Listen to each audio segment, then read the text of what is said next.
This is the song, la la la la, Elmo song. Shut the fuck up! Oh shit!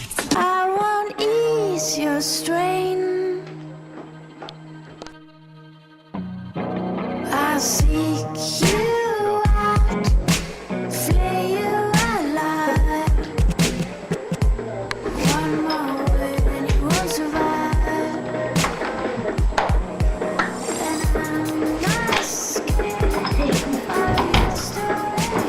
Hey, I got something. This is my call duo. We gotta do a duo, dog. We gotta put it down for our crew. Is that not or what? Very true. Good show.